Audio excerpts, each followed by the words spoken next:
Assalamualaikum anak ibu semuanya. Waalaikumsalam.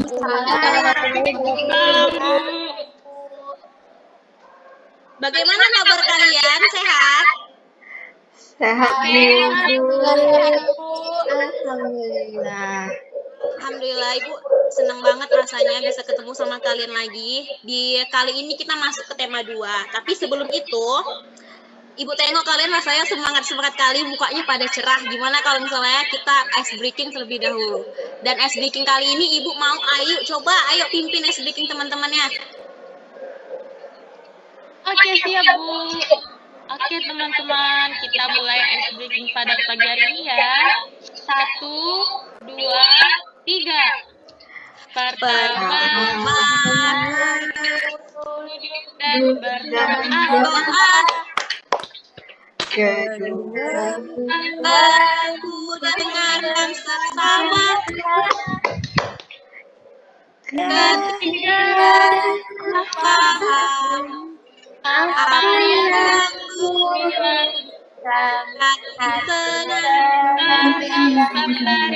gembira. Hore. Ya, terima kasih anak-anak atas partisipasinya, atas rasa semangat belajarnya.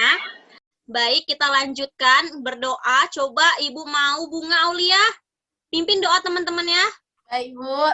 Teman-teman, sebelum kita memulai pelajaran, marilah kita berdoa menurut agama dan kepercayaan kita masing-masing. Berdoa dimulai. Berdoa selesai. Ya, terima kasih ya atas Bunga dan Ayu dan yang lainnya. Ini sebelumnya Novita kenapa ini? Kenapa nggak semangat, Nak? Lemes, Bu. Ya, puasa ya. Biarpun begitu, kita tetap harus semangat belajar ya, anak-anak. Oke, jadi sebelum kita memulai pembelajaran, Ibu mau mengabsen kalian dulu ya. Ayu Permata Rizky Rambe. Hadir, Bu. Hadir. Nurwira Triana. saya, Bu. Bunga Aulia. Hadir, Bu. Nopita Sari Sinaga. Saya, Bu. Nora Handayani. Saya, Bu. Citra Angelina. Hadir, Bu. Baik, bagus sekali hadir semua berarti ya. Jadi ini kita akan masuk ke tema 2. Sebelumnya, ada yang ingat nggak sih kita hari itu tema 1 membahas apa? Anak-anak Ibu? Tentang organ gerak hewan, Bu. Iya, pinter. Masih ingat Bunga ya. Yang lainnya pada lupa. Tidak, Bu. Ya, jangan dilupakan ya anak-anak, karena itu penting sekali. Itu akan masuk nanti ke ujian semester ya. Di sini ada nih Ibu kasih gambar nih. Kira-kira nih ada nggak sih yang bisa nebak ini kita mau belajar apa kok ada gambar hewan-hewan gitu? Coba kalian dulu, coba siapa yang mau mengasih pendapatnya. Bisa dari Nora? Apa Nora yang kamu lihat dari gambar ini? Itu, Bu. Ada kambing. Iya, selain kambing. Ada bebek. Iya, bagus. Kita masuk ke tema 2 tentang udara bersih bagi kesehatan. Kita mulai masuk ke subtema 1, yaitu cara tubuh mengelola udara bersih. Kita masuk ke pembelajaran 1 terlebih dahulu. Kira-kira perlu nggak sih udara bersih itu bagi makhluk hidup? Perlu, Bu. Perlu, Bu. Iya, sangat perlu ya anak-anak. Semua makhluk hidup membutuhkan udara bersih, yaitu oksigen untuk keberlangsungan sistem pernapasannya. Oke, jadi di sini ada sebuah teks. Coba siapa yang mau membaca teks tersebut? Saya, Bu. Iya, silakan Nora dibaca. Teman-teman yang lain perhatikan ya. Dayu dan ikan hias. Dayu memelihara banyak ikan hias seperti ikan mas koki. Ikan-ikan hias itu dipelihara dalam sebuah akuarium. Setiap hari, Dayu memberi makan ikan-ikannya. Dayu juga rutin membersihkan akuarium, lalu mengganti airnya dengan air bersih. Hal Kegiatan itu ia lakukan seminggu sekali. Dayu senang melihat ikan-ikan di dalam akuarium berenang ke sana kemari. Dayu memperhatikan saat mulut ikan-ikan itu terbuka dan menutup, seolah-olah ikan-ikan itu selalu menelan air. Dayu bertanya-tanya, apa yang dilakukan ikan-ikan itu? Baik, terima kasih ya Nora atas partisipasinya. Nah, ini ada dari cerita tadi, ini ada 6 pertanyaan. Ibu akan mencoba kalian untuk satu persatu menjawab pertanyaan yang ada di sini. Yang pertama, apa nama jenis ikan hias yang dipelihara oleh Dayu? Coba siapa yang mau menjawabnya? Saya, Bu. Saya, Bu. Iya, silakan Nana. Nana duluan tadi ya. Ikan hias, Bu. Ikan hias yang berjenis ikan hias koki. Ya, koki, Bu. Oke, bagus. Lalu yang kedua, di mana ikan hias itu dipelihara? Coba tadi Nora yang semangat. Nora coba jawab. Di akuarium, Bu. Iya, 100 buat kamu. Lalu, yang ketiga, kapan akuarium itu dibersihkan? Coba Citra deh. Citra ibu mau jawab. Seminggu sekali, Bu. Iya, betul. Bagus. Lalu yang keempat, apa yang diperhatikan Dayu saat melihat ikan hiasnya? Coba ibu mau Ayu jawab. Lupa, Bu. Oh, Ayu ini Saya, Bu. lupa. Saya, Bu. Oke, Nora coba Nora. Itu, Bu. Mulut ikan itu terbuka dan menutup, Bu. Iya, betul. Nora semangat sekali ya, Ibu senang sekali loh kalau semangat-semangat gini.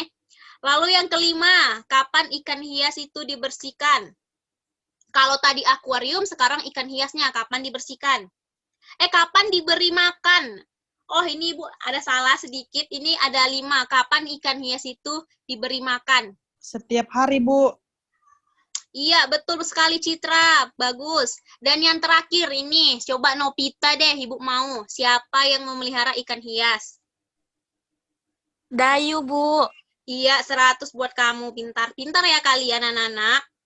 Oke, jadi karena tadi kan si Dayu kan dia melihara ikan. Jadi kita saat ini akan mempelajari sistem pernapasan pada hewan. Dan yang pertama itu kita mulai dari ikan. Di sini ada yang suka makan ikan nggak? Saya, Bu. Saya suka, Bu. Suka makan ikan apa sih biasanya? Favoritnya gitu, ikan apa? Ikan nila, Laut, Bu. Bu. Iya, enak ya. Anak-anak Ibu, tahu nggak sih kalau ikan itu bernapas dengan organ khusus seperti saringan yang bernama insang? Insang berbentuk lembaran tipis berwarna merah muda dan selalu lembab. Oke. Nah, di sini anak-anak Ibu bisa perhatikan di sini ada gambar. Nampak gambarnya? Nampak, Bu. Nampak, Bu. Nah, jadi yang gambar merah muda ini itulah insang anak-anak. Insang itu letaknya tepat berada di belakang rongga mulut ikan pada kedua sisi kepala ikan. Dan biasanya dilindungi oleh selaput atau rangka yang disebut tutup insang atau kalau dalam bahasa ilmiah namanya operculum. Nah, di balik tutup insang ini terdapat 4 deret insang yang saling tumpang tindih. Lalu, pada insang terdapat pembuluh darah halus. Pembuluh darah itu dapat menyerap oksigen yang terkandung dalam air dan melepaskan karbon dioksida dari darah. Insang juga berfungsi sebagai alat pengeluaran garam-garam dan sebagai penyaring makanan. Nah, seperti itu. Jadi, kalau tadi Dayu kan dia melihat ikan itu kayak membuka tutup mulutnya gitu, seperti itu. Karena memang seperti itulah cara kerja ikan ketika bernafas. Sampai sini anak-anak Ibu paham? Jadi, Bu, semua ikan itu bernapas pakai insang ya, Bu? Iya, tapi sebetulnya ada loh makhluk yang hidup di air, tapi dia itu bernapasnya nggak pakai insang. Tapi nanti itu akan kita bahas di selanjutnya ya. Baik, Bu. Baik, Bu. Oke, selanjutnya kita masuk ke cacing. Di sini ada nggak sih anak Ibu yang alergi cacing, yang takut gitu nengok cacing? Ayo Bu, Bahaya, takut Bu, ayo. Iya ya, kayak cacing itu kayak menggelikan gitu ya. Iya, Bu. Ternyata kalau misalkan orang yang takut banget sama cacing itu namanya fobia loh. Ini namanya ada nama sakit penyakitnya itu namanya disebut skoleciphobia. Jadi Ayu itu termaksud tuh ya. Nah, cacing ini anak-anak, pernapasannya tuh sangat sederhana karena dia bernapas hanya lewat kulitnya saja. Makanya kalau kita perhatikan kulit cacing itu selalu lembab dan berlendir gitu kan. Nah, cacing tidak mempunyai alat pernapasan khusus. Cacing bernapas dengan menggunakan kulit. Oleh karena itu kita sering temukan cacing di tempat tanah-tanah yang lembab-lembab seperti itu ya kan anak-anak. Hal itu untuk menjaga supaya kulit tubuhnya selalu basah dan berlendir. Sampai sini anak-anak ibu paham? Paham, Bu. Oke, lanjut ya. Kita masuk ke serangga. Coba siapa yang tahu serangga? Coba deh kasih contoh serangga. Selain lebah ya yang ada di gambar. Nyamuk, Bu. Iya, betul Nana. Itu apa lagi? Bu. Apa? Kecoa. Iya, betul. Apa lagi? Banyak ya serangga ya. Capung, Bu. Iya, betul Ayu. 100 buat kamu. Jadi serangga itu ada banyak ya. Serangga itu alat pernapasannya kita kenal dengan trakea, yaitu sistem tabung yang memiliki banyak percabangan di dalam tubuh. Percabangan trakea disebut trakeola. Trakea mengedarkan oksigen langsung ke semua sel tubuh dan organ serta menyerap karbon dioksida dari semua sel tubuh untuk dibuang. Oke, kita lanjut ke kata. Kata termaksud hewan amfibi. Ada yang tahu nggak sih apa itu amfibi? Hidup di dua alam, Bu. Dua alam Bu. Iya, bagus sekali kalian pinter-pinter. Iya, kata itu termaksud hewan amfibi. Yaitu kata amfibi itu diambil dari bahasa Yunani dari dua kata amfi dan bios. Amfi yang artinya dua dan bios yang artinya hidup. Jadi amfibi itu adalah hewan yang memiliki dua kehidupan yaitu di darat dan di air. Saat masih berupa kecebong, masih anak-anak nih katanya. Kata itu hidupnya di dalam air dan bernapas menggunakan insang. Insangnya ini ya, ada gambar nih, gambar kecebong. Kita lihat insangnya itu ada di sisi kiri dan kanan di luar kecebong itu. Dia di luar letaknya berupa lembaran-lembaran tipis. Lalu setelah kata itu tumbuh, lalu dia berumur 9 hari, kecebong itu bernapas menggunakan insang dalam. Lama-kelamaan insang dalam itu akan menyusut seiring mulai berfungsinya paru-paru. Lalu setelah dewasa, kata dewasa bernapas menggunakan paru-paru dan permukaan kulit. Makanya kita juga sering melihat kata itu kayak tubuhnya itu selalu basah. Karena itu untuk memudahkan oksigen masuk ke permukaan kulit. Seperti itu anak-anak. Sampai sini anak-anak ibu paham? Paham, Bu. Oke.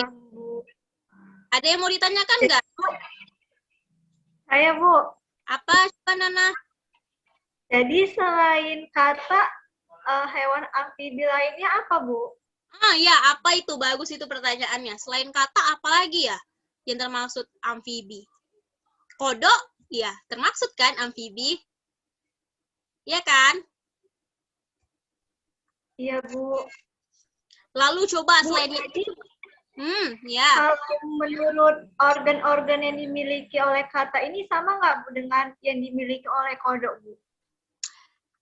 Hampir sama, cuman kalau dari keilmuan, kata sama kodok ini dia berbeda, dia tetap berbeda. Nanti itu akan kita pelajari lebih lanjut ya, anak-anak. Baik, Bu. Terima kasih, Bu. Oke, terima kasih atas pertanyaannya. Lalu kita lanjut ke reptil. Ibu tuh kalau reptil ini takut lah sama ular. Anak-anak ibu ada nggak sih yang takut? Ibu tuh kalau Ayu tadi fobianya cacing, kalau ibu itu fobianya ular gitu. Menurut ibu tuh serem. Ada yang sepemikiran nggak? Ada, Bu. Ada, Bu. Ih, serem.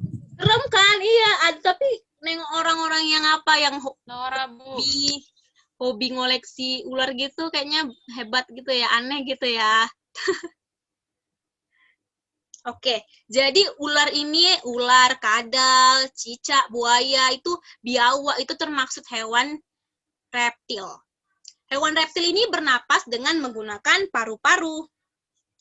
Udara masuk melalui hidung, lalu ke batang tenggorokan, lalu menuju ke paru-paru. Paru-paru reptil terletak di dalam rongga dada dan dilindungi oleh tulang rusuk. Pada reptil yang sering berkubang di dalam air, kayak contohnya buaya itu, hidungnya itu dapat ditutup selama dia menyelam, sehingga air tidak masuk ke dalam paru-parunya. Seperti itu anak-anak. Paham anak ibu? Paham ya? Iya, Bu. Oke, jadi kita masuk ke burung. Burung ini bernapas dengan sepasang paru-paru dan terletak di dalam rongga dada. Udara mengandung oksigen masuk melalui lubang pangkal paru sebelah atas. Selanjutnya udara masuk ke pembuluh udara yang disebut trakea. Dari trakea, udara sebagian masuk ke paru-paru dan sebagian lagi masuk ke kantong udara. Oke, jadi ini dia ada gambar skema dari pernapasan pada burung. Udara masuk. Ini yang bagian inhalasi, kalian bisa perhatikan.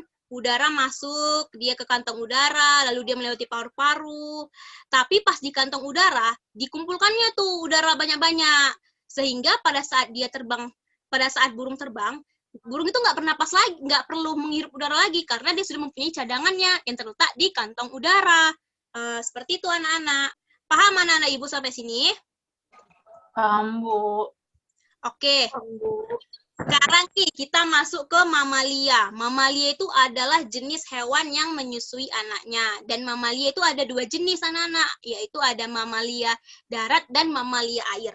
Kalau ini ada gambar nih ya, mamalia darat itu ada kucing, kuda, sapi. Terus tadi ada pertanyaan ya yang di awal, kira-kira semua ikan itu bernapasnya dengan menggunakan insang atau enggak? Dan tadi Ibu bilang ada hewan laut yang tidak bernapas dengan menggunakan insang, yaitu paus. Paus itu anak-anak, dia itu hewan mamalia, dia bernapas dengan menggunakan paru-paru. Seperti itu anak-anak. Nah, pada mamalia air, di hidungnya itu dilengkapi dengan sebuah katup. Oke, jadi saat mamalia tersebut menyelam, katup akan menutup. Sebaliknya, saat mamalia tersebut muncul ke permukaan air, katup terbuka. Saat itulah mamalia air tersebut akan menghirup oksigen serta mengeluarkan karbon dioksida dan uap air. Oke, jadi itu saja materi kita pada tema 2 subtema 1 kali ini. Selanjutnya, Ibu ada sebuah tugas nih. Karena kita ada 6 orang, jadi Ibu mau bentuk kelompok. Jadi satu kelompok ada 2 orang. Tadi kan kita ada membahas tentang apa aja? Coba siapa yang bisa menyimpulkan materi pertemuan kita pada hari ini? Saya, Bu. Ya, silakan Ayu. Coba Ayu. Tadi kita itu belajar tentang ada hewan insekta, ada juga reptil, ada amfibi, dan mamalia, Bu. Insekta itu contohnya ada nyamuk, terus kalau reptil itu contohnya kayak ular, terus amfibi kata, mamalia contohnya ada paus, kalau di darat ada kuda. Terus kalau yang amfibi itu bernapasnya dengan di 2 alam, bisa dari paru-paru dan dari kulit. Dia bisa hidup di air dan di darat. Terus ada mamalia bernapasnya dengan paru-paru. Gitu, Bu. Iya, bagus sekali. 2 jempol nih buat Ayu. Ibu beri tepuk tangan ya buat Ayu, pintar sekali, bagus. Iya, jadi itu dia tadi kesimpulan pada materi kita pada hari ini. Jadi nih anak-anak, tadi kan kita ada membahas organ pernapasan hewan. Dari mulai tadi ada ikan, lalu ada amfibi, ada apa lagi? Ada mamalia, ada reptil, ada burung. Nah, jadi apa sih Bu tugasnya? Tugasnya itu per kelompok ya anak-anak. Ini contohnya Ibu ambil mekanisme pernapasan cacing. Jadi tugasnya itu membuat bagan sistematika pernapasan pada hewan. Satu kelompok ada 2 orang. Membuat mekanismenya, dibuat semenarik mungkin, lalu nanti dikumpul ke Google Classroom. Untuk kelompoknya, ini mau Ibu pilih sendiri atau Ibu pilihin? Kalian maunya gimana? Pilih saja, Ibu Bu. aja yang milih, Bu. Ibu aja yang milih ya. Coba kelompok satu. Iya, Bu. Kelompok 1 Nurwira dengan Nora Handayani itu tentang burung, mekanisme penapasan burung. Lalu kelompok 2 Nopita sama Citra Angelina itu membahas tentang reptil, membuat mekanisme reptil. Lalu yang terakhir Ayu Permata Rizky Rambe sama Bunga Aulia membuat mekanisme pernapasan pada serangga. Nah, itu saja. Bisa ya? Nanti dikumpul ke Google Classroom. Paham mana Ibu sampai sini? Oke, Bu. Paham, Bu. Paham, Bu. Paham, Bu. Oke, jadi rasanya sampai atau ada yang mau ditanya yang kurang jelas, mana tahu? Saya, Bu. Iya, apa itu Nurwira? Itu tugasnya di mana, Bu, dikerjakan? Di kertas atau di mana, Bu? Iya, ya. Ibu tuh pengen kalian bisa berkreativitas. Jadi kalau mau digambar itu juga boleh, atau mau dibuat lewat PowerPoint atau gimana gitu tuh terserah kalian, sekreatif kalian aja buat yang menarik ya. Seperti itu Nurwira, paham? Baik, Bu. Terima kasih, Bu. Oke, ada lagi yang mau ditanyakan? Tidak ada, Bu. Oke, Ibu rasa udah jelas ya. Jadi cukup sekian anak-anak pertemuan kita hari ini. Ibu harap Ibu dan kalian bisa mengambil hikmah atau manfaat dari pertemuan kita kali ini. Dan Ibu harap kalian tetap bisa ya menjaga kesehatan kalian. Tetap mematuhi protokol COVID-19. Biar kita nanti insya Allah di semester depan sudah bisa bertemu tatap muka. Karena Ibu itu udah rindu loh sama kalian. Kalian rindu nggak sama Ibu? Rindu kali lah, Bu. Rindu, Bu. Iya kan? Bosan nggak sih rumah? Kadang bosen, kadang enggak, Bu. Iya, makanya itu kan. Semoga di semester ke depan kita sudah bisa bertemu tatap muka. Oke, jadi untuk penutup kita, coba Ibu mau Bunga Aulia pimpin doanya lah, Nak. Doa pulang. Baik, Bu. Oke. Teman-teman, sebelum kita mengakhiri pelajaran, marilah kita berdoa sesuai dengan agama dan kepercayaan kita masing-masing. Berdoa dimulai. Berdoa selesai. Amin. Oke, jadi sampai ketemu besok ya anak-anak. Jangan lupa tugasnya dikumpul ke Google Classroom. Ibu ucapkan Assalamualaikum warahmatullahi wabarakatuh. Selamat pagi anak-anak. Dadah. Waalaikumsalam, Bu. Waalaikumsalam, Pagi, Bu. Bu. Dadah, Ibu.